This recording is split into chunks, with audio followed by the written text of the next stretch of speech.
Or when you talk about the auto industry these days and what they have to give back, the crucial issue is the so-called legacy costs. You've heard a lot about that. That refers to pension and benefit costs that were signed many years ago when it looked like they could be very generous, that is, the auto companies with their workers. That was then, this is now. Those same pensions, those same benefits look extremely generous, and not just with the auto companies, with scores of states across the country and a lot of private companies. In fact, a good many private companies across the country. Tom Mackell has been looking into this for a long time, chairman of the board of directors at the Federal Reserve Bank of Richmond, also the author of When the Good Pensions Go Away, Why America Needs a New Deal for Pension and Healthcare Reform. So this is sort of like the grenade in the room, right? I mean, and no one wants to touch it. Exactly. Well, it's been something that's evolving over the last 25 years or so, where there's a new shift, if you will, of risk from the shoulders of the institution onto the shoulders of the individual, namely in the form of 401k or defined contribution plans, where now the individual is charged with the long-term responsibility of managing his or her assets for the long haul. And his or her assets have been getting kicked in the assets, and so they're now thinking twice about the wisdom of controlling that. Right? Exactly. So what happens?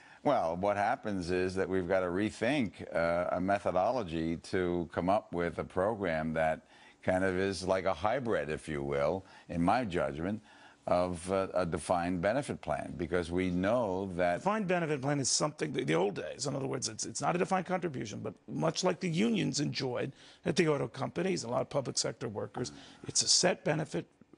Actuarially determined, right. Correct. And but now, isn't that an explosion now? Because now these benefits that were defined and set decades ago are apparently too costly for companies and states and municipalities to continue. Well, I think you'll also see an erosion of the formulas that have been in place for so many decades because of the hammering that these funds have taken in the current financial crisis in the markets.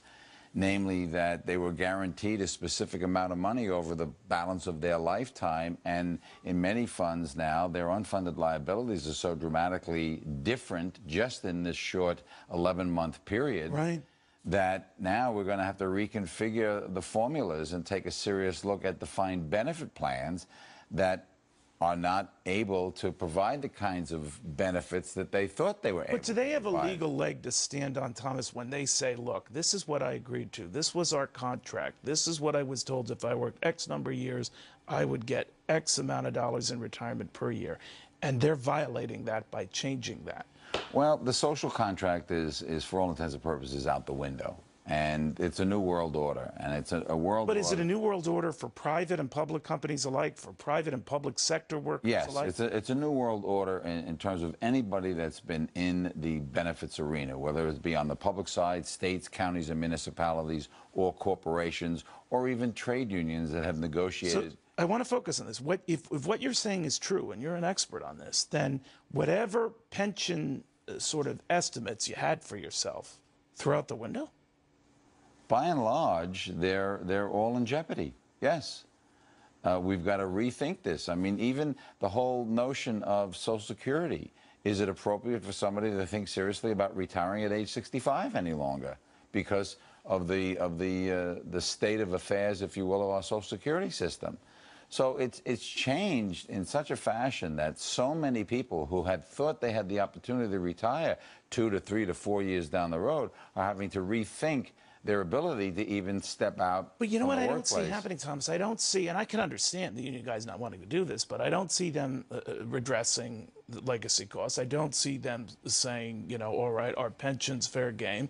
And I could understand that. If I were in their position, I'd probably argue the same. But there's also this fear that if they concede or blink on this issue as a negotiating point, everyone's going to have to, right? And then it's a floodgate of changed pension rules, right? Well, it is, and the burden is now in the private sector.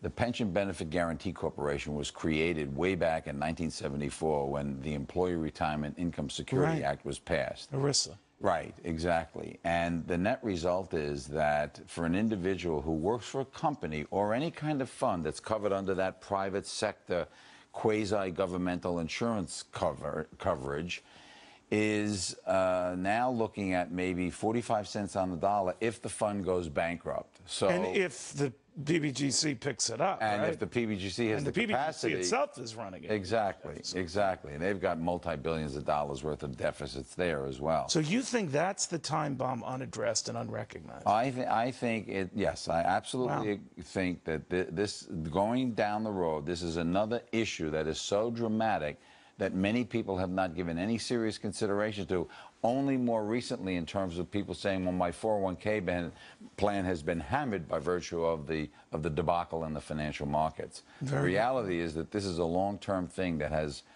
tremendous implications from a social and economic perspective for individuals. And we're not addressing it. Thomas Mackell Jr., thank you very much. When the Good Pensions Go Away is the book, the Richmond Fed head. And if he's right, we're in for some tough times.